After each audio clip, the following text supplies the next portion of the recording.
Ejercicio de imaginación, Colombia 2012 Campus Party. Es este evento de tecnología donde un montón de gente se reúne en corferias y hay conferencias, talleres y hasta uno puede dormir en carpas. De algún momento a otro se encuentran y están sentados enfrente de Madoc, John Hall, que es el presidente de la Fundación de Software Libre. Están ahí y dicen como, wow, Madoc está enfrente mío, le puede preguntar cualquier cosa. Pero Madoc solamente habla inglés. Sin embargo, ustedes no se rinden y dicen, no, yo puedo preguntarle, por lo menos puedo preguntarle si le gusta Colombia. Se levantan, van armando la frase en el camino hacia Madoc. Cuando llegan, lo único que les sale de su boca es un hi. Él, muy amable, te sonríe, un señor muy buena gente, te dice como, hi, how are you doing? Y lo único que en ese momento, porque en la fracción de microsegundos en tu cabeza todo se está quemando y se está incendiando y estás corriendo en pánico, lo único que se te ocurre decir en ese momento es un bye. Esa fui yo. Esa fue mi primera experiencia hablando con alguien que era nativo en inglés. Hola, yo soy Alexa, bienvenidos a mi canal. Es un canal donde yo quiero compartir sobre la experiencia que yo tengo en el mundo de la tecnología, sobre la experiencia que tengo haciendo programas de mentoring.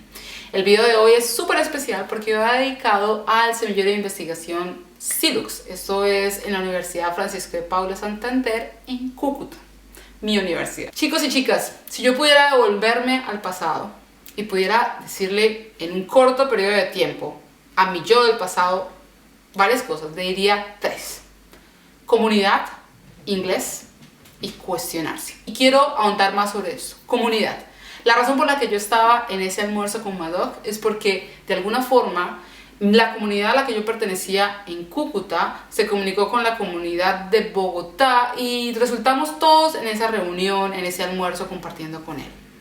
Las comunidades a mí me han dado muchas cosas muy positivas. La genialidad de estar en un espacio donde todo el mundo comparte intereses muy similares a los tuyos y tú puedes hablar de un montón de cosas nerdas es supremamente genial.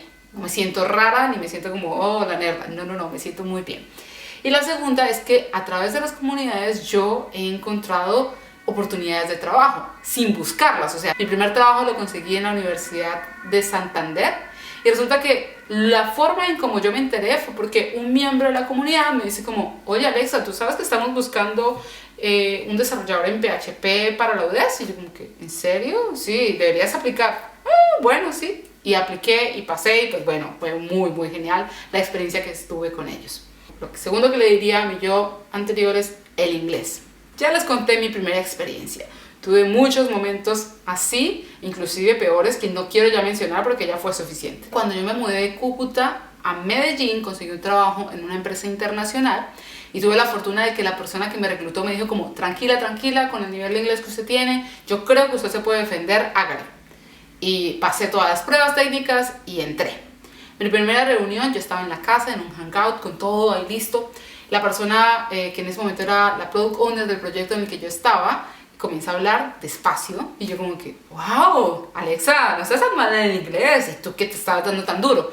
De un momento a otro esta persona comienza a hablar extremadamente rápido y yo simplemente quedé en blanco, no le entendía nada, entendía palabras, eso. Al finalizar esta reunión me puse a llorar.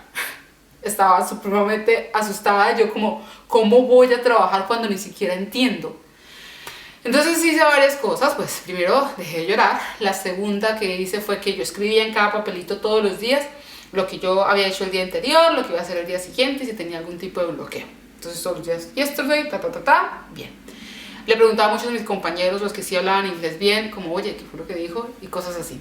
Y además de eso, tomé las clases de inglés de la empresa, pagué clases de inglés online y tuve la fortuna de que un compañero muy especial de la empresa, él sabía inglés porque es nativo en inglés, le dice como, bueno, reunámonos en la semana, lo que podemos hacer es que hablamos de cualquier cosa. Para mí la ayuda fue increíble, o sea, en pocos meses pude tener un nivel de inglés conversacional, pude poder aportar ideas y eso me abrió muchísimas puertas, inclusive me llevó hasta donde estoy hoy, porque si yo no supiera inglés no podría trabajar aquí en Amsterdam. La tercera cosa es la de cuestionarse. Miren, si ustedes están en el mundo de la tecnología, estudiando, cambiando carreras, aprendiendo por sí solos, les tengo una muy buena noticia. Estamos en el momento de la historia correcto y escogimos la carrera correcta, sea por suerte o sea por lo que sea, estamos en el momento y en el tiempo correcto. La mala noticia, como dice el tío de El Hombre Araña, con un gran poder viene una gran responsabilidad. Cuando a uno le dicen, es que estamos construyendo el futuro, eso suena como tan, oh sí, pero en realidad no, en realidad sí lo estamos haciendo y es nuestra responsabilidad como personas que estamos construyendo el futuro en preguntarnos exactamente qué es lo que estamos haciendo. La mentalidad de, no, yo solamente estoy aquí, yo solamente coloco código y esto pasa y sale algo, es una mentalidad que está mandada a recoger. Por lo menos en Holanda, cuando yo llegué, algo que yo me di cuenta es que aquí se valora muchísimo a el desarrollador que más allá de código aporta ideas, entiende el negocio, pregunta y sabe exactamente cuál es el impacto que está dando a sus usuarios finales, a sus clientes. Mejor dicho, para mí el cuestionarme y el ser la preguntona y el entender eso me ha llevado a que mi rol como tal dentro de cualquier organización crezca y a que mi impacto sea mucho más grande. Si yo me quedo solamente haciendo código, déjeme decirle que no voy a trabajar en los proyectos más interesantes que pueda tener esta organización. Esas son las 3 cosas que les quiero decir. Comunidad, inglés y cuestiónense todo lo que hacen. Chicos y chicas, les mando un abrazo, espero que, mejor dicho, sigan haciendo un muy buen trabajo. Gasten una empanada al profesor Milton, que fue el que me contactó. Profe, muchas gracias, usted ha sido uno de los mejores profesores que yo he tenido y le mando un saludo y un abrazo. Para todos, cuídense mucho, chao, nos vemos, chao.